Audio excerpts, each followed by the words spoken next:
소중한 사연을 나누는 세상만사입니다. 여러분의 이야기가 누군가에게는 위로와 용기가 될 거라 믿습니다. 그럼 오늘도 함께 시작해 볼까요? 제 남편을 살린 사람이 30년 전 저를 버린 남자였습니다. 이 말이 믿기시나요? 저도 아직 믿기지 않습니다. 아니, 믿고 싶지 않습니다. 하지만 이건 제가 직접 겪은 일이고 지금도 매일 밤 이 생각을 하면 잠을 이루지 못합니다. 안녕하세요. 저는 48살 김지우라고 합니다. 서울 마포구 연남동에서 소담이라는 작은 한식당을 운영하고 있어요. 25평 남짓한 작은 식당이지만 제 인생 전부라고 할 수 있습니다. 제가 오늘 이렇게 사연을 보내는 건 제 가슴 속에 담아두기엔 너무 무겁고 복잡한 일이 생겨서입니다.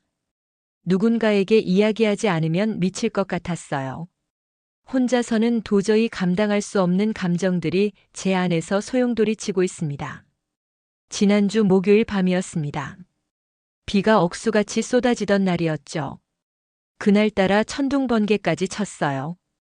제 남편 민준 씨가 회사 회식 자리에서 갑자기 쓰러졌다는 전화를 받았을 때 저는 식당에서 마지막 손님을 보내고 설거지를 하고 있었어요. 11시가 조금 넘은 시간이었습니다. 평소처럼 그릇을 닦으며 오늘 장사가 괜찮았다고 민준 씨가 좋아할 거라고 혼잣말을 하고 있었죠. 전화벨이 울렸을 때 저는 이상하게 가슴이 철렁했어요. 이 시간에 전화가 온다는 게 심상치 않았거든요. 민준 씨 회사 동료분이었습니다. 목소리가 떨리고 있었어요. 사장님, 민준 씨가 갑자기 쓰러졌어요. 지금 구급차가 오고 있습니다. 어디 병원으로 갈지 모르겠는데 제가 연락드릴게요. 그 순간 손에 들고 있던 접시가 와르르 깨졌습니다. 바닥에 하얀 도자기 파편들이 흩어졌지만 저는 그걸 줍지도 못했어요. 손이 덜덜 떨렸습니다. 뭐라고 대답했는지도 기억나지 않아요. 그저 제발 괜찮기를 빌었습니다. 5분 후 다시 전화가 왔습니다. 서울대학병원 응급실로 간다고 했어요. 저는 앞치마도 벗지 않은 채로 가게 문을 잠그고 뛰쳐나갔습니다. 비가 너무 많이 와서 택시를 잡기가 어려웠어요. 30분을 기다렸는데 그 30분이 30년처럼 느껴졌습니다. 마침내 택시를 잡았을 때 저는 기사님에게 울먹이며 말했어요. 빨리 가주세요. 제발 빨리 가주세요. 제 남편이 죽어가고 있어요. 기사님이 놀라며 안전벨트를 매라고 했습니다. 그리고 정말 빠르게 운전해 주셨어요. 차창 밖으로 빗물이 미친 듯이 흘러내렸습니다. 제 눈에서도 눈물이 계속 흘러내렸죠.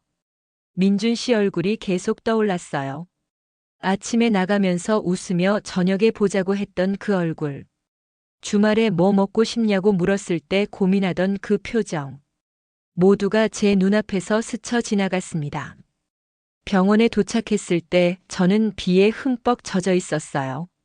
신발 속까지 물이 차서 걸을 때마다 물이 찰랑거렸지만 그런 건 신경 쓸 여유가 없었습니다. 응급실 입구를 향해 뛰어갔어요. 자동문이 열리고 하얀 조명이 저를 맞이했습니다. 소독약 냄새가 코를 찔렀죠. 급히 안으로 들어섰을 때 제 눈에 들어온 건 수술복 차림으로 서 있는 한 남자였습니다. 푸른색 수술 모자를 쓰고 마스크를 한 그의 뒷모습만 봐도 알 수 있었어요. 아니, 알 수 있다고 생각했어요. 설마 그 사람일 리 없다고 속으로 되뇌었지만 제 가슴은 이미 알고 있었습니다. 저는 그 자리에 얼어붙었습니다. 그 남자가 천천히 고개를 돌렸을 때 마스크 사이로 보이는 그의 눈빛을 저는 절대 잊을 수 없습니다. 30년 전 바로 그 눈빛이었거든요. 차갑지만 어딘가 슬픔이 묻어있는, 그리고 제 영혼까지 꿰뚫어보는 듯한 그런 눈빛이요. 시간이 흘렀지만 그 눈빛만은 변하지 않았어요. 제 심장이 멎는 것 같았습니다. 이정훈. 그가 바로 30년 전 제 첫사랑이자 저를 가장 아프게 한 남자였습니다. 제가 평생 잊으려고, 아니 잊었다고 믿으려고 애썼던 그 사람이었어요. 그는 마스크를 턱 밑으로 내리며 차갑게 말했어요. 환자 박민준 씨 보호자이십니까? 당장 대동맥 파열 봉합술이 필요합니다. 지체할 시간이 없습니다. 제가 집도합니다. 저는 목소리가 나오지 않았어요. 입을 벌렸지만 소리가 나오지 않았습니다. 고개만 간신히 끄덕였죠. 심장이 너무 빠르게 뛰어서 숨을 쉴 수가 없었어요. 이게 꿈인가 싶었습니다. 악몽이라면 얼마나 좋을까요? 그러자 그는 차트만 바라보며 계속 설명했습니다. 목소리에는 감정이 전혀 없었어요. 마치 기계가 말하는 것 같았습니다. 박민준 씨는 매우 희귀한 혈관 구조를 가지고 있습니다. 정확히는 선천적 대동맥 이중 분지 구조로 전체 인구의 0.5%에서만 나타나는 증례입니다. 일반적인 스텐트 시술로는 위험합니다. 하나의 혈관을 막으면 다른 혈관에 과부하가 걸려 2차 파열이 일어날 확률이 90% 이상입니다. 저는 그의 말을 듣고 있었지만 내용이 제대로 들어오지 않았어요. 그저 그의 얼굴만 멍하니 바라보고 있었습니다. 30년의 시간이 순식간에 사라진 것 같았어요. 그는 나이가 들었지만 여전히 그때 그 사람이었습니다. 다만 더 날카로워지고 더 차가워진 것 같았어요. 제가 개발한 이중 접합 봉합술만이 유일한 희망입니다. 그가 계속 말했어요. 미국 유학 시절 이 구조를 가진 환자들을 연구하면서 개발한 술기입니다. 성공률은 78%. 하지만 수술하지 않으면 환자는 오늘 밤을 넘기지 못합니다. 선택의 여지가 없습니다. 여기 서명하세요. 그가 건네는 동의서를 받는 제 손이 덜덜 떨렸습니다. 종이가 흔들려서 글씨를 읽을 수가 없었어요. 간호사 한 분이 다가와 제 어깨를 붙잡으며 물었습니다. 보호자님 괜찮으세요? 앉으시는 게 좋겠어요. 저는 고개를 저었어요. 그리고 떨리는 목소리로 정훈 씨 이름을 불렀습니다. 이정훈 씨. 당신이었군요. 정말 30년 만이네요. 그 순간 그의 손이 미세하게 떨렸어요. 차트를 쥔 손이 순간적으로 굳어지는 게 보였습니다. 하지만 이내 그는 무표정한 얼굴로 제 눈을 피하며 말했어요. 김지우 씨. 지금은 사적인 감정을 나눌 때가 아닙니다. 제가 집도해야 환자분이 살 수 있습니다. 개인적인 이야기는 나중에 하시죠. 나중에요? 저는 비웃음이 나왔어요. 30년 전에도 당신은 그렇게 말했잖아요. 나중에 하자고. 성공하고 나서 하자고. 그런데 나중은 오지 않았어요. 당신은 그냥 사라졌죠. 제 목소리가 점점 커졌습니다. 주변 사람들이 저를 쳐다보기 시작했어요. 하지만 저는 멈출 수 없었습니다. 30년간 삼켜왔던 말들이 터져나왔거든요. 당신이 성공을 위해 나를 버렸을 때 나는 당신에게 아무 말도 하지 않았어요. 제 눈물이 주르르 흘러내렸습니다. 내 삶을 망가뜨렸지만 괜찮다고 했죠. 잘 되라고 했어요. 하지만 지금은 달라요. 지금 당신이 살려야 할 사람은 내가 사랑하는 사람이에요. 20년을 함께 산 내 남편이에요. 제발, 제발 살려주세요. 마지막 말은 거의 애원이었습니다. 무릎이 꺾여 주저앉을 것 같았어요. 간호사가 황급히 제 팔을 붙잡았습니다. 정훈 씨는 잠시 눈을 감았다가 다시 떴어요. 그리고 깊은 한숨을 쉬며 말했습니다. 목소리가 조금 갈라졌어요. 저는 지금 환자를 봅니다, 김지우 씨. 박민준 씨는 제 성공을 증명할 기회가 아닙니다. 단지 살려야 할 사람일 뿐입니다. 그게 제 일이에요. 그게 의사가 하는 일입니다. 그는 잠시 멈췄다가 조용히 덧붙였어요. 그리고 당신이 사랑하는 사람이라면 더더욱 최선을 다해야겠죠. 믿어주세요. 제가 살릴 수 있습니다. 저는 그의 눈을 바라봤어요. 그 차가운 눈빛 뒤에 무언가 다른 감정이 숨어 있는 것 같았습니다. 후회인지 슬픔인지 아니면 다른 무언가인지 알 수 없었어요. 하지만 한 가지는 확실했습니다. 그는 진심으로 민준 씨를 살리려고 하고 있다는 것. 저는 손을 떨며 수술 동의서에 서명했습니다. 펜을 쥔 손이 너무 떨려서 제 이름도 제대로 쓸 수 없었어요. 김자가 지렁이처럼 휘어졌고 지우자는 번졌습니다. 간호사가 제 어깨를 붙잡고 괜찮으시냐고 물었지만 저는 대답할 수 없었습니다. 고개만 끄덕이고 또 끄덕였어요. 동의서를 받아든 정훈 씨가 마지막으로 말했습니다. 수술 시간은 대략 6시간 예상됩니다. 기다려주세요. 그리고는 돌아서서 수술실로 들어갔어요. 그 뒷모습을 보며 저는 생각했습니다. 저 등이, 저 어깨가 30년 전 그때 그 사람 맞나. 더 넓어지고 더 당당해진 것 같았어요. 성공한 사람의 뒷모습이었습니다. 수술실 문이 닫히고 붉은 불빛이 켜졌습니다. 수술 중이라는 표시등이었죠. 저는 그 앞 긴 의자에 주저앉았어요. 젖은 옷에서 물이 뚝뚝 떨어졌지만 아무것도 느껴지지 않았습니다.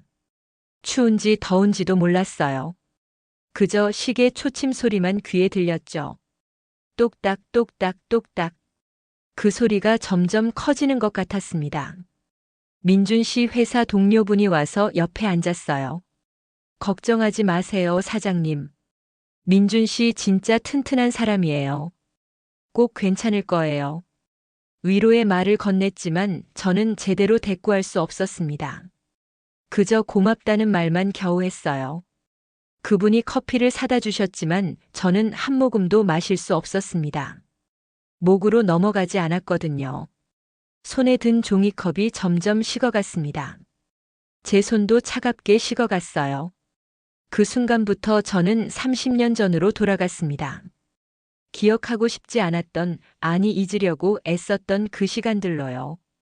마치 오래된 사진첩을 펼치듯 하나하나 기억이 떠올랐습니다. 선명하게, 너무나 선명하게요. 제가 20살이었을 때 정훈 씨를 처음 만났어요. 정확히는 1995년 3월이었습니다. 봄이 오는 계절이었죠. 그는 전주에 있는 의과대학 3학년이었고 저는 그 대학 정문 앞 작은 분식집에서 아르바이트를 하고 있었습니다. 그 분식집은 아주 작았어요.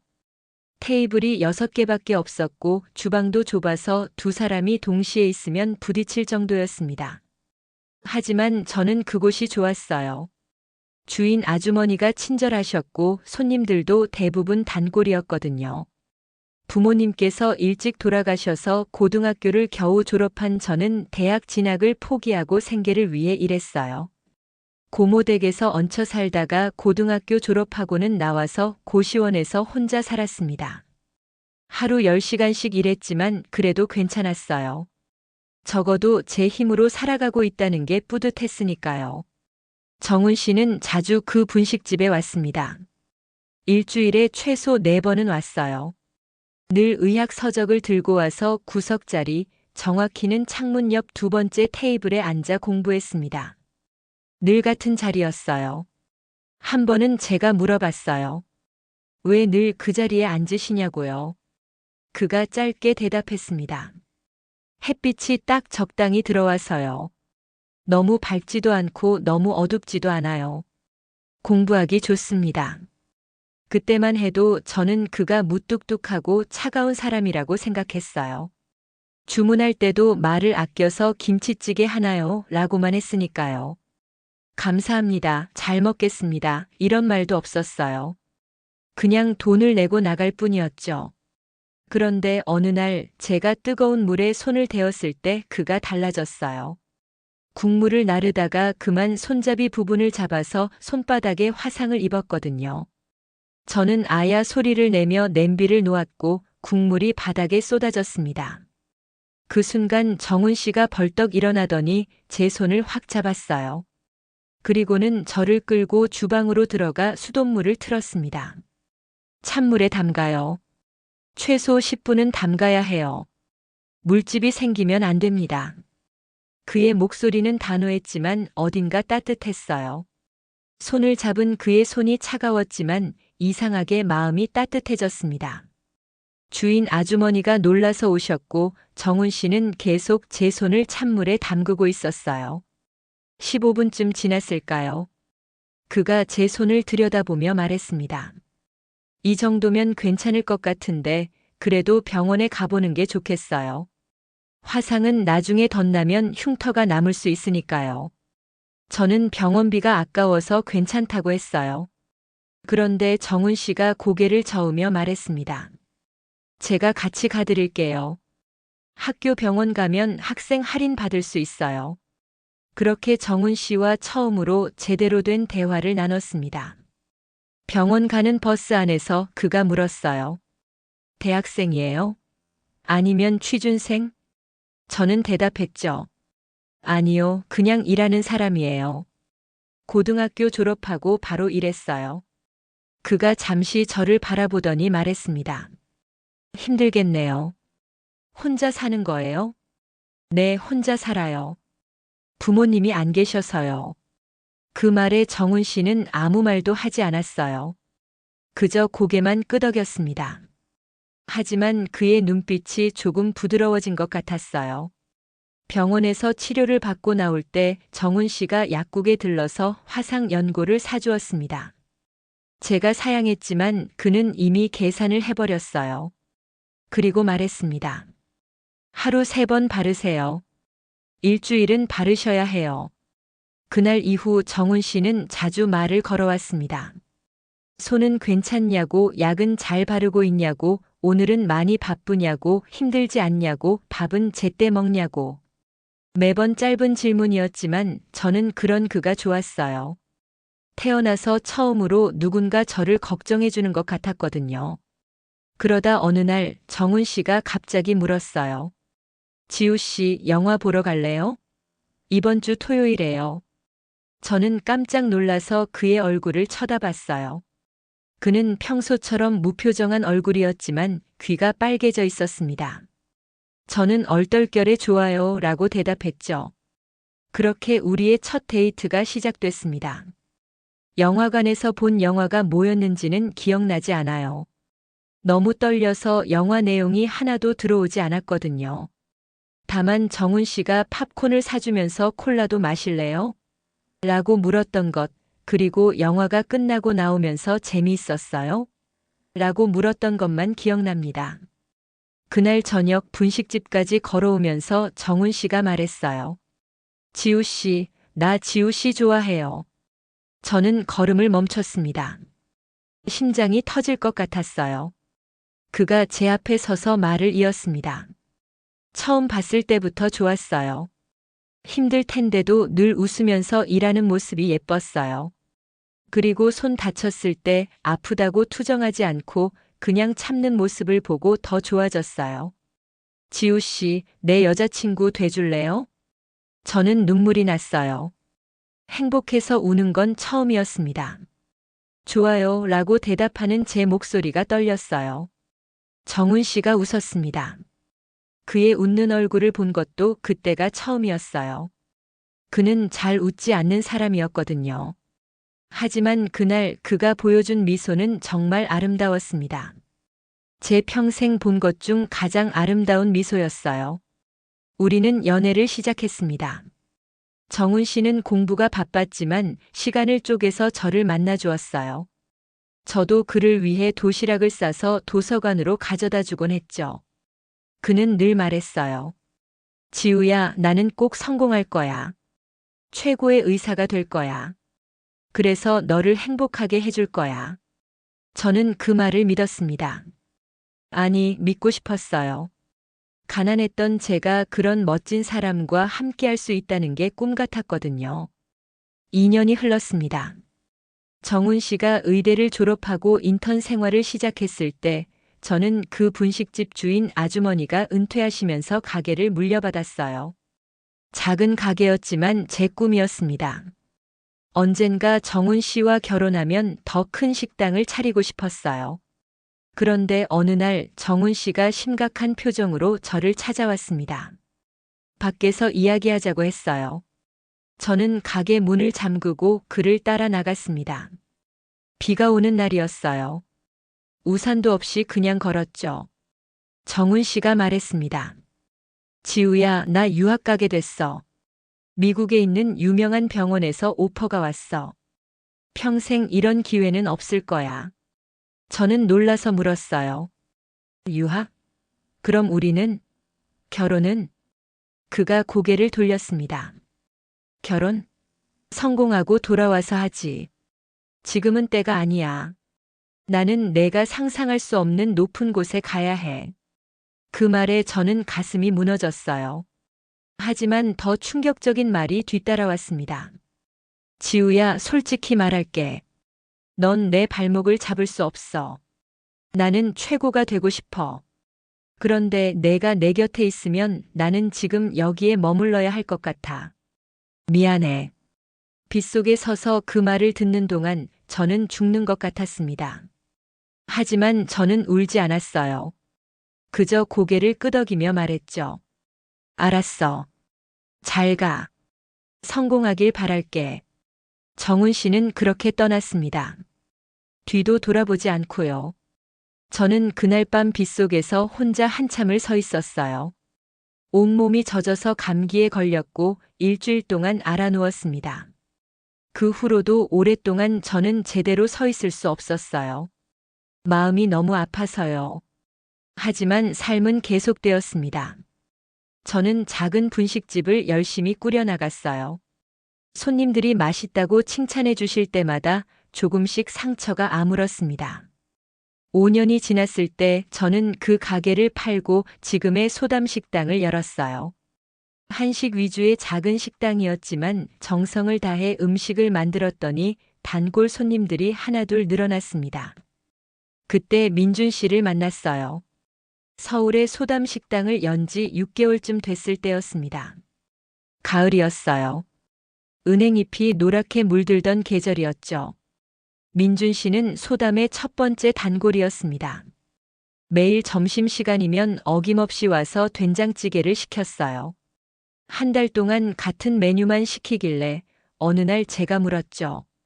매일 같은 메뉴만 드시는데 안 질리세요? 그가 수줍게 웃으며 대답했습니다. 사장님, 된장찌개가 우리 어머니 맛이에요. 어머니가 돌아가신 지 10년이 됐는데 이 맛을 먹으면 어머니가 생각나요. 그래서 자꾸 오게 돼요. 그 말에 제 마음이 움직였어요. 음식으로 누군가를 위로할 수 있다는 게 얼마나 큰 의미인지 깨달았거든요. 저도 부모님을 일찍 여의어서 그 마음을 알 것 같았어요. 그날 이후로 민준 씨와 자주 이야기를 나누게 됐습니다. 그는 근처 중견기업에 다니는 평범한 회사원이었어요. 영업부 대리였죠. 특별한 꿈이나 야망은 없었지만 성실하고 착한 사람이었습니다. 한 달쯤 지났을 때 민준 씨가 조심스럽게 물었어요. 사장님, 혹시 점심시간 끝나면 커피 한 잔 하실 수 있으세요? 저는 잠깐 망설였지만 좋다고 대답했습니다. 그렇게 우리는 커피를 마시며 이야기를 나눴어요. 민준 씨는 부산 출신이었고 대학 졸업하고 서울로 올라와 10년째 살고 있다고 했습니다. 부모님은 부산에 계시고 형제는 없는 외동이라고 했어요. 제 이야기도 조금 했습니다. 부모님이 일찍 돌아가셔서 혼자 살아왔다는 것, 전주에서 작은 가게를 하다가 서울로 왔다는 것. 다만 정훈 씨 이야기는 하지 않았어요. 그건 너무 아픈 기억이었으니까요. 민준 씨가 말했습니다. 사장님, 혼자서 정말 대단하시네요. 저는 부모님 도움 많이 받으면서 컸는데 사장님은 모든 걸 혼자 힘으로 하셨잖아요. 저는 별것 아니라고 했지만 민준 씨의 눈빛이 진심으로 존경하는 것 같아서 기분이 좋았어요. 오랜만에 누군가에게 인정받는 기분이었습니다. 그렇게 석 달이 지났습니다. 민준 씨는 여전히 매일 와서 점심을 먹었고 점심시간이 끝나면 우리는 짧게 차를 마시며 이야기했어요. 편안한 관계였습니다. 부담스럽지 않았어요. 어느 날 민준 씨가 물었습니다. 사장님은 왜 혼자 사세요? 결혼 안 하셨어요? 저는 잠시 멈칫했어요. 그리고 솔직하게 대답했습니다. 옛날에 사귀던 사람이 있었는데 헤어졌어요. 그 후로 연애를 안 했어요. 민준 씨가 조심스럽게 물었어요. 많이 힘드셨겠네요. 저는 고개를 끄덕였습니다. 힘들었죠. 하지만 이제는 괜찮아요. 다 지난 일이에요. 그가 한참을 저를 바라보더니 말했습니다. 사장님, 저도 비슷해요. 3년 전에 사귀던 사람이 있었는데 헤어졌어요. 그 사람은 더 잘난 남자를 만났어요. 저는 너무 평범하다고 했죠. 저는 민준 씨를 쳐다봤어요. 그의 눈빛에 슬픔이 묻어 있었습니다. 처음으로 그도 상처가 있는 사람이라는 걸 알았어요. 그날 이후 우리는 더 가까워졌습니다. 같은 아픔을 겪은 사람끼리의 동질감 같은 게 생겼어요. 서로를 더 이해하게 됐죠. 6개월이 지났을 때 민준 씨가 말했습니다. 사장님, 이제 저를 사장님이라고 부르지 마세요. 이름으로 불러주세요. 저도 지우 씨라고 부르고 싶어요. 저는 웃으며 좋다고 했어요. 그래요, 민준 씨. 그가 환하게 웃었습니다. 그 웃음이 참 따뜻해 보였어요. 1년이 지났습니다. 민준 씨는 이제 제 일상의 일부가 되어 있었어요. 매일 와서 점심을 먹고 저녁 장사가 끝나면 가끔 같이 산책도 했습니다. 편한 친구 같았어요. 그런데 어느 날 민준 씨가 진지한 표정으로 말했습니다. 지우 씨, 지우 씨 좋아해요. 많이 좋아해요. 저는 놀라서 그를 쳐다봤어요. 민준 씨가 계속 말했습니다. 처음엔 그냥 편한 사람인 줄 알았어요. 근데 어느 순간부터 지우 씨 없는 하루가 상상이 안 되더라고요. 매일 지우 씨 얼굴 보는 게 제일 좋고 지우 씨가 만든 음식 먹는 게 제일 행복해요. 저는 말을 잃었습니다. 민준 씨가 조심스럽게 말을 이었어요. 저는 대단한 사람은 아니에요. 평범한 회사원이고 특별한 재능도 없어요. 하지만 지우 씨를 정말 소중하게 생각해요. 지우 씨와 함께 평범하게 살고 싶어요. 제가 지우 씨 남자친구 되면 안 될까요? 그의 목소리가 떨렸어요. 눈빛이 간절했습니다. 저는 한참을 생각했어요. 정훈 씨 이후로 처음 받는 고백이었습니다. 마음을 열 자신 있을까? 다시 상처받지 않을까? 여러 생각이 머릿속을 스쳐 지나갔어요. 하지만 민준 씨를 보니 마음이 편안해졌습니다. 그는 화려하지 않았지만 진실했어요. 큰 꿈을 말하지 않았지만 작은 행복을 약속했습니다. 그게 좋았어요. 저는 천천히 고개를 끄덕였어요. 좋아요. 민준 씨와 사귀고 싶어요. 민준 씨의 얼굴이 환해졌습니다. 정말요? 정말 좋아요? 네, 정말이에요. 제가 웃으며 대답했습니다. 그날 이후 우리는 연인이 됐습니다. 민준 씨는 정훈 씨와는 전혀 달랐어요. 큰 꿈을 말하지 않았고 성공을 강조하지도 않았습니다. 그저 매일 변함없이 제 곁에 있어 주었어요. 2년을 사귄 후 민준 씨가 프러포즈했습니다. 식당이 문을 닫은 밤, 그는 장미꽃 한 다발을 들고 무릎을 꿇었어요. 촛불도 준비해 놨어요. 테이블마다 촛불을 켜놓고 가운데에 작은 케이크도 있었습니다. 지우 씨, 저는 대단한 사람은 아닙니다. 민준 씨가 떨리는 목소리로 말했어요. 큰 병원 의사도 아니고 큰 회사 임원도 아니에요. 그냥 평범한 회사원이에요. 하지만 지우 씨를 평생 행복하게 해드리겠습니다. 매일 지우 씨가 만든 음식을 먹으며 살고 싶어요. 저와 결혼해 주시겠습니까? 저는 울면서 좋다고 대답했습니다. 정훈 씨가 떠난 후 10년 만에 처음으로 진심으로 웃을 수 있었어요. 민준 씨는 화려한 성공을 약속하지 않았지만 평범한 행복을 약속했습니다. 그게 제게는 더 소중했어요. 우리는 결혼했습니다. 조촐한 결혼식이었어요. 양가 친지와 친한 친구들만 모였습니다.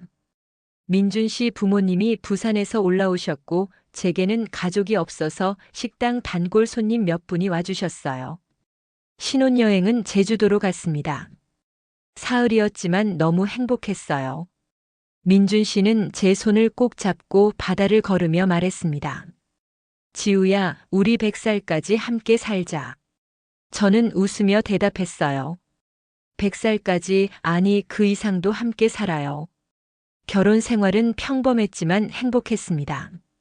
작은 아파트에 살았지만 불편하지 않았어요. 민준 씨는 퇴근하면 식당에 와서 제 일을 도와주었고 주말이면 함께 시장을 보며 다음 주 메뉴를 고민했습니다. 아이는 없었습니다. 2년째 되는 해에 병원을 갔더니 저는 아이를 가질 수 없는 몸이라고 했어요. 젊었을 때 무리해서 일한 탓인지 아니면 태어날 때부터 그랬는지 모르겠지만 임신이 어렵다고 했습니다. 저는 많이 울었어요. 민준 씨에게 미안했습니다. 하지만 민준 씨는 제 손을 잡으며 말했어요. 괜찮아, 지우야. 우리 둘만 있어도 충분해. 아이가 없으면 어때? 우리가 행복하면 되지. 그 말에 저는 더 울었습니다. 고마워서, 미안해서, 그리고 이 사람과 결혼하길 정말 잘했다는 생각에요. 그렇게 10년이 흘렀습니다. 소담 식당은 이제 동네에서 유명한 맛집이 되었고 민준 씨는 회사에서 차장까지 진급했어요. 우리는 여전히 작은 아파트에 살았지만 조금 더 넓은 곳으로 이사했습니다. 2방짜리 아파트였어요. 20년이 되는 해 민준 씨가 말했습니다. 지우야, 우리 결혼 20주년 기념으로 여행 갈까? 유럽 한번 가보자. 저는 좋다고 했어요. 하지만 식당 때문에 긴 여행은 어려웠습니다. 결국 일주일만 다녀오기로 했죠. 이탈리아와 프랑스를 갔습니다. 민준 씨가 1년 내내 저축해서 준비한 여행이었어요. 여행은 정말 즐거웠습니다. 로마에서 콜로세움을 보고 베네치아에서 곤돌라를 타고 파리에서 에펠탑을 봤어요. 민준 씨는 제 사진을 수백 장 찍어주었습니다. 그리고 말했죠. 우리 30주년에는 더 멋진 곳으로 가자. 저는 웃으며 대답했어요. 그래요. 30주년, 40주년, 50주년 계속 함께 여행해요. 그렇게 우리는 평범하지만 행복한 일상을 살았습니다. 매일 아침 함께 일어나서 커피를 마시고 민준 씨는 출근하고 저는 식당을 준비했어요. 저녁이면 민준 씨가 식당에 와서 저녁을 먹고 함께 집에 돌아가 차를 마시며 하루를 이야기했습니다. 저는 정훈 씨를 완전히 잊었다고 생각했어요. 아니, 잊으려고 애썼다는 게 맞겠네요. 가끔 뉴스에서 유명한 의사 이름을 보면 혹시 정훈 씨가 아닐까 생각했지만 곧 고개를 저었습니다. 상관없어, 저는 민준 씨와 행복해 라고 스스로에게 말했어요. 그런데 그날 밤 수술실 앞에서 저는 깨달았습니다. 저는 정훈 씨를 잊은 게 아니라 마음 깊은 곳에 묻어두었을 뿐이라는 걸요. 그리고 그가 다시 나타나 제 남편의 생명을 쥐고 있는 이 상황이 너무나 잔인하게 느껴졌어요. 수술이 시작되고 1시간이 흘렀습니다. 저는 계속 시계만 쳐다봤어요. 초침이 움직일 때마다 심장이 조여왔습니다. 민준 씨는 지금 어떤 상태일까? 아플까? 무서울까? 그런 생각만 계속 들었어요.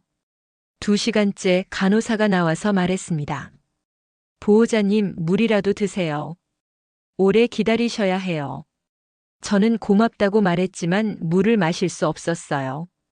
목이 꽉 막힌 것 같았습니다. 3시간째 민준 씨 회사 동료분이 돌아가셨어요. 내일 출근해야 한다며 미안해 하셨습니다. 저는 괜찮다고 와주셔서 고맙다고 말했어요. 혼자 남았습니다. 긴 복도에 차가운 의자에 혼자 앉아 있었어요.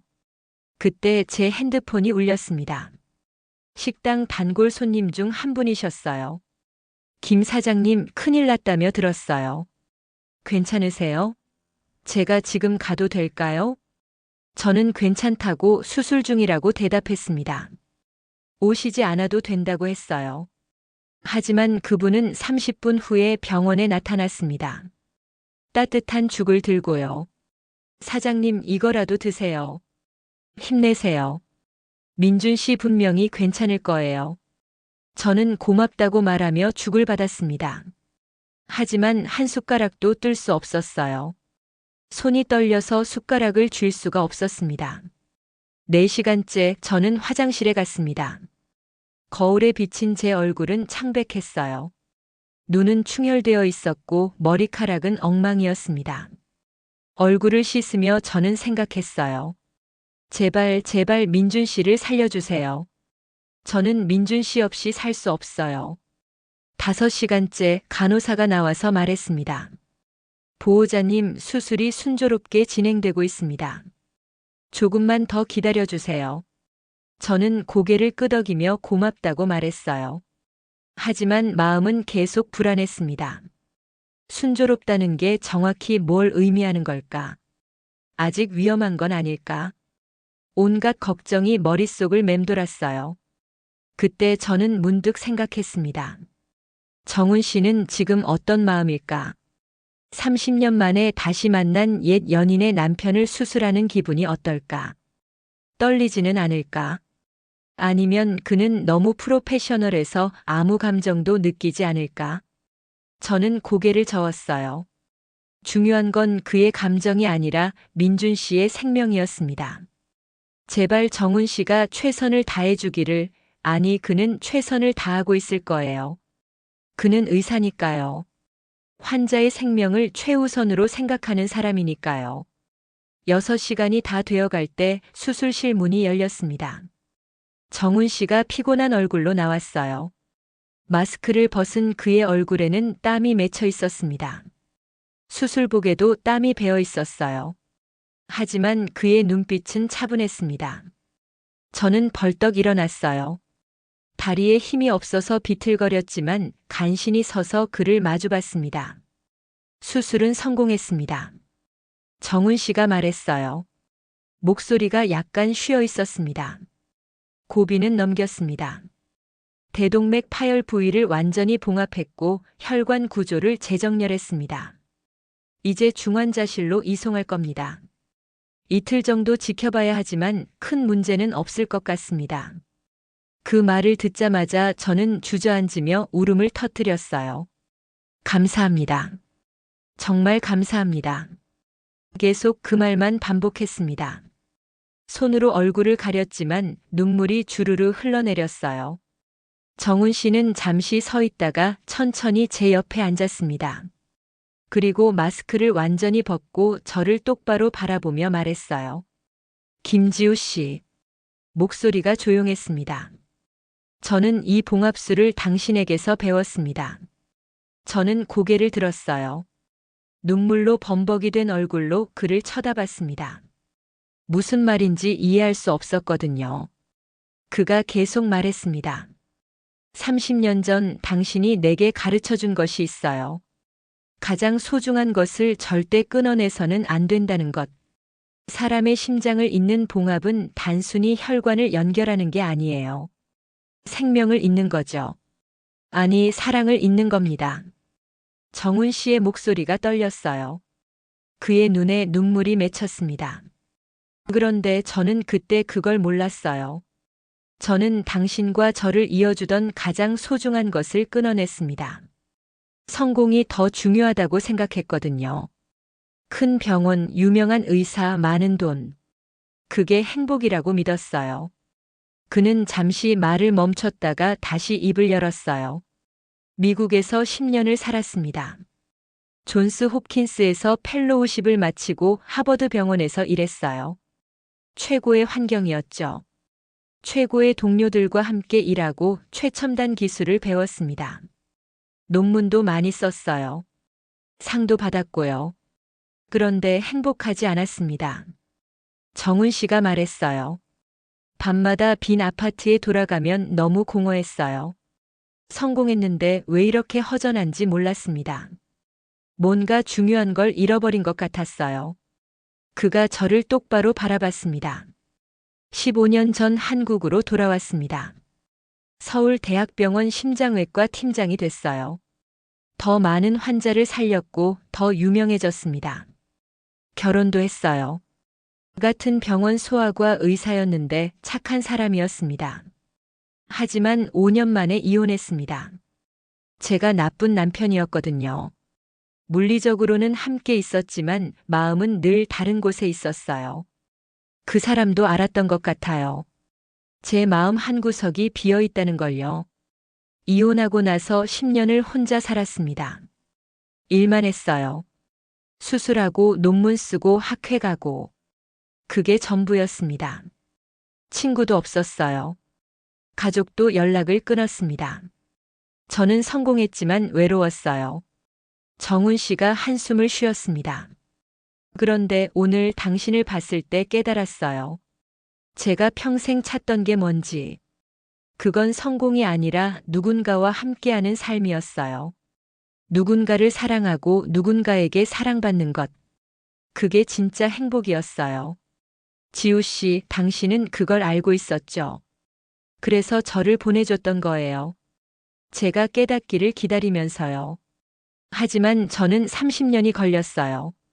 30년을 헤매고 나서야 깨달았습니다. 그는 손으로 얼굴을 가렸습니다.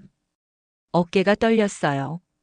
박민준 씨를 수술하면서 저는 처음으로 제 일에 진심을 다했습니다. 성공을 증명하기 위해서가 아니라 진짜로 한 사람을 살리고 싶어서요. 왜냐하면 그 사람은 당신이 사랑하는 사람이니까요. 당신이 20년을 함께 산 사람이니까요. 수술하면서 계속 생각했어요. 이 사람의 심장을 살리는 게 아니라 당신의 행복을 살리는 거라고. 제가 끊어냈던 그 봉합을 이번에는 제대로 이어야 한다고요. 정훈 씨가 손을 내렸습니다. 눈물이 그의 볼을 타고 흘러내렸어요. 저는 그 봉합을 끊었어요. 그리고 그걸 평생 후회했습니다. 미국에서 성공했을 때도 최고의 의사가 됐을 때도 저는 행복하지 않았어요. 늘 무언가 빠진 것 같았죠. 그게 뭔지 몰랐는데 오늘 당신을 보고 알았어요. 제가 끊어낸 게 바로 제 심장이었다는 걸요. 저는 말없이 눈물만 흘렸습니다. 뭐라고 대답해야 할지 몰랐어요. 30년간 원망했던 그 사람이 지금 제 앞에서 무너지고 있었습니다. 정훈 씨가 일어서며 말했습니다. 박민준 씨는 당신이 지켜야 할 가장 소중한 것입니다. 저는 그의 심장만 고쳤지만 당신은 제게 영혼을 고칠 기회를 주었습니다. 그가 잠시 멈췄다가 말을 이었어요. 당신 덕분에 저는 제가 뭘 잃었는지 깨달았어요. 그리고 이제는 너무 늦었다는 것도 알아요. 당신은 행복해요. 박민준 씨와 함께. 그게 중요한 거예요. 제 후회는 제가 감당해야 할 몫이고요. 이제 저는 떠나겠습니다. 정훈 씨가 말했어요. 당신 삶을 더 이상 방해하고 싶지 않아요. 박민준 씨가 회복하는 동안 다른 의사가 담당할 겁니다. 저는 여기서 물러날게요. 그가 돌아서려는데 저는 그를 불렀어요. 이정훈 씨. 그가 멈췄습니다. 저는 천천히 말했어요. 고맙습니다. 민준 씨를 살려주셔서. 그리고 30년 전 일은 이제 괜찮아요. 저는 민준 씨 덕분에 행복했어요. 당신이 떠나지 않았다면 저는 민준 씨를 만나지 못했을 거예요. 정훈 씨가 천천히 고개를 돌렸습니다. 저는 계속 말했어요. 당신을 원망했던 시간도 있었어요. 하지만 이제는 아니에요. 오히려 고마워요. 당신이 떠났기 때문에 저는 진짜 행복을 찾을 수 있었으니까요. 정훈 씨가 쓸쓸하게 웃었습니다. 고마워요, 지우 씨. 그 말 들으니 조금은 마음이 편해지네요. 당신을 만난 게 제 인생 최고의 행운이었고 당신을 떠난 게 제 인생 최악의 실수였어요. 하지만 당신이 행복하니까 그걸로 됐어요. 그는 마지막으로 저를 바라봤습니다. 행복하세요, 지우 씨. 박민준 씨와 오래오래 행복하세요. 그리고 가끔, 아주 가끔 30년 전 그 순진했던 의대생을 떠올려 주세요. 그 사람이 지우 씨를 진심으로 사랑했다는 걸요. 저는 고개를 끄덕였습니다. 꼭 그럴게요. 그리고 당신도 행복하세요. 정훈 씨가 복도를 걸어갔습니다. 그의 뒷모습이 점점 작아졌어요. 저는 그 뒷모습을 보며 생각했습니다. 이제 진짜 끝이구나. 30년간 제 마음 한구석을 차지하던 그 사람과 진짜로 이별하는구나. 민준 씨는 중환자실에서 이틀을 보낸 후 일반 병실로 옮겨졌습니다. 눈을 떴을 때 제일 먼저 한 말이 지우야 배고파였어요. 저는 울면서 웃었습니다. 그리고 말했죠. 곧 퇴원하면 된장찌개 끓여줄게요. 민준 씨가 제 손을 잡으며 말했어요. 나 꿈을 꿨어. 우리가 할머니 할아버지가 되어서도 식당에서 함께 일하는 꿈. 그 꿈 이루고 싶어. 저는 고개를 끄덕였습니다. 우리 꼭 그렇게 해요. 100살까지 함께 살아요.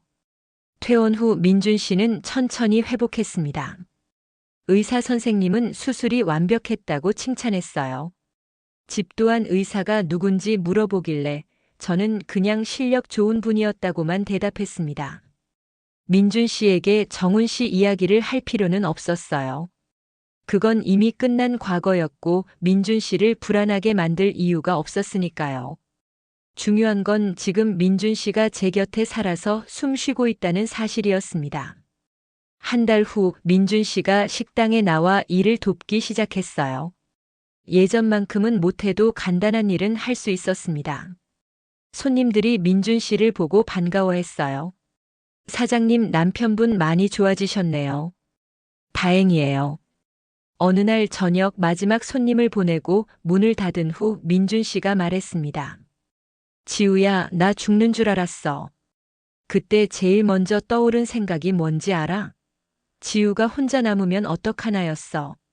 내가 없으면 누가 지우를 지켜주나. 저는 민준 씨를 안으며 말했어요. 당신이 없으면 나는 살 수 없어요. 그러니까 오래오래 내 곁에 있어줘요. 민준 씨가 웃으며 대답했습니다. 당연하지. 우리 약속했잖아. 100살까지 함께 살기로. 그날 밤 집으로 돌아오는 길에 저는 문득 정훈 씨가 궁금해졌어요. 그는 지금 어디서 무엇을 하고 있을까? 여전히 최고의 의사로 살고 있을까? 행복할까? 하지만 그런 생각은 오래가지 않았습니다. 옆에서 민준 씨가 제 손을 꼭 잡으며 말했거든요. 지우야, 저녁은 뭐 먹을까? 저는 웃으며 대답했어요. 집에 가서 내가 된장찌개 끓여줄게. 당신이 제일 좋아하는 거. 민준 씨가 환하게 웃었습니다. 그 웃음을 보며 저는 깨달았어요. 제게 필요한 건 화려한 성공이 아니라 이런 평범한 일상이라는 것을요. 함께 손잡고 걸으며 저녁 메뉴를 고민하는 이 순간이 세상 어떤 성공보다 값지다는 걸요. 그로부터 석 달이 지났습니다. 민준 씨는 거의 완전히 회복했고 식당도 예전처럼 바쁘게 돌아갔어요. 모든 게 제자리를 찾은 것 같았습니다. 그런데 어느 날 식당 문을 열고 들어온 손님을 보고 저는 깜짝 놀랐습니다. 정훈 씨였어요. 그는 정장 차림이 아닌 평범한 청바지와 티셔츠를 입고 있었습니다. 예전에 의대생일 때 입던 그런 옷이었어요. 저는 당황해서 물었습니다. 어떻게 여기를? 그가 조심스럽게 말했어요. 병원 기록에 주소가 있었어요. 찾아와도 될까 고민했는데 그냥 한번 와보고 싶었어요. 지우 씨가 어떻게 사는지. 저는 그를 구석 자리로 안내했습니다. 다행히 점심시간이 지나 손님이 별로 없었어요. 메뉴판을 건네며 물었죠. 뭘 드릴까요? 정훈 씨가 메뉴판을 보며 말했습니다. 된장찌개요. 그리고 김치찌개도 하나 주세요. 저는 주방으로 들어가 음식을 만들었어요. 손이 떨렸지만 최선을 다해 만들었습니다. 음식을 내오자 정훈 씨가 한 숟가락 뜨더니 눈을 감았어요. 맛있네요. 정말 맛있어요. 그의 목소리에 뭔가 복잡한 감정이 섞여 있었습니다. 저는 그 앞에 앉았어요. 그리고 물었습니다. 왜 오셨어요? 정훈 씨가 숟가락을 내려놓으며 말했습니다. 사과하러 왔어요. 제대로 된 사과를 하지 못한 것 같아서요. 그날 밤 수술실 앞에서 한 말은 제 진심이었어요. 저는 정말 30년을 후회하며 살았습니다. 저는 고개를 저었어요. 이제 그런 이야기는 하지 마세요. 다 지난 일이에요. 정훈 씨가 제 눈을 바라보며 말했습니다. 지우 씨, 저는 성공했어요. 최고의 병원에서 일하고 많은 환자를 살렸고 돈도 많이 벌었어요. 하지만 행복하지 않았습니다. 집에 돌아가면 늘 빈집이었어요. 결혼도 해봤지만 오래 가지 못했습니다. 제 마음 한구석이 늘 비어 있었거든요. 저는 말없이 그의 이야기를 들었습니다. 그날 밤 박민준 씨 수술을 하면서 저는 깨달았어요. 제가 평생 찾던 게 뭔지. 그건 성공이 아니라 누군가와 함께하는 삶이었어요. 지우 씨, 당신은 그걸 알고 있었죠. 그래서 저를 보내줬던 거예요. 제가 깨닫기를 기다리면서요. 저는 고개를 저으며 말했습니다. 아니에요. 저는 그냥 당신을 붙잡을 힘이 없었을 뿐이에요. 그리고 이제는 정말 괜찮아요. 저는 민준 씨와 행복해요. 정훈 씨가 쓸쓸하게 웃었습니다. 알아요. 보면 알아요. 지우 씨가 행복하다는 거. 그게 저를 더 후회하게 만들지만 동시에 안심이 돼요. 제가 떠난 후 지우 씨가 불행했다면 평생 죄책감에 시달렸을 테니까요. 잠시 침묵이 흘렀습니다. 정훈 씨가 다시 입을 열었어요. 지우 씨, 마지막으로 하나만 물어봐도 될까요? 저를 용서할 수 있나요? 저는 한참을 생각했습니다. 그리고 천천히 말했어요. 용서요? 솔직히 말하면 30년 동안 많이 원망했어요.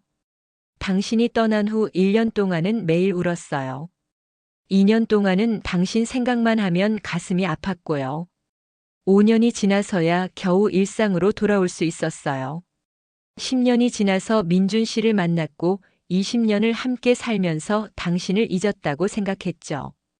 정훈 씨의 얼굴이 어두워졌습니다. 하지만요. 저는 계속 말했어요.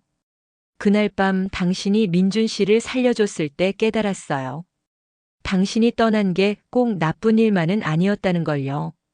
당신이 떠나지 않았다면 저는 민준 씨를 만나지 못했을 테고 지금의 행복도 없었을 거예요. 그러니까 이제는 용서라는 말이 무의미해요. 그냥 지난 일일 뿐이에요. 정훈 씨가 눈물을 닦으며 말했습니다. 고마워요, 지우 씨. 정말 고마워요. 지우 씨를 만난 게 제 인생 최고의 행운이었고 지우 씨를 떠난 게 제 인생 최악의 실수였어요. 하지만 지우 씨가 행복하니까 그걸로 됐어요. 그는 자리에서 일어나며 말했습니다. 저는 다시는 여기 오지 않을게요. 지우 씨 삶을 방해하고 싶지 않아요. 하지만 한 가지만 약속해 주세요. 박민준 씨와 오래오래 행복하세요. 그리고 가끔, 아주 가끔 30년 전 그 순진했던 의대생을 떠올려 주세요. 그 사람이 지우 씨를 진심으로 사랑했다는 걸요. 저는 고개를 끄덕였습니다. 정훈 씨가 계산을 하고 나가려는데 저는 그를 붙잡았어요. 이정훈 씨, 당신도 행복하세요. 이제는 성공이 아니라 진짜 행복을 찾으세요. 그가 돌아서서 마지막으로 웃었습니다. 그리고 말없이 문을 나갔어요. 저는 그의 뒷모습을 보며 생각했습니다. 이제 진짜 끝이구나. 30년간 제 마음 한구석을 차지하던 그 사람과 진짜로 이별하는구나. 그날 저녁 민준 씨에게 그 이야기를 했습니다. 모든 걸 솔직하게 말했어요. 30년 전의 첫사랑 이야기, 그가 떠난 이야기, 그리고 그가 민준 씨를 살린 이야기까지요. 민준 씨는 제 이야기를 끝까지 듣고 나서 말했습니다. 그분한테 고맙네. 나를 살려줘서. 그리고 지우를 떠나줘서 저는 깜짝 놀라 물었어요. 화나지 않아요? 민준 씨가 제 손을 잡으며 말했습니다. 왜 화나? 그분이 떠나지 않았으면 나는 지우를 만나지 못했잖아. 그러니까 오히려 고마운 일이지. 그리고 지우야, 나는 내가 과거가 있다는 걸 알아. 누구나 과거는 있으니까. 중요한 건 지금이야.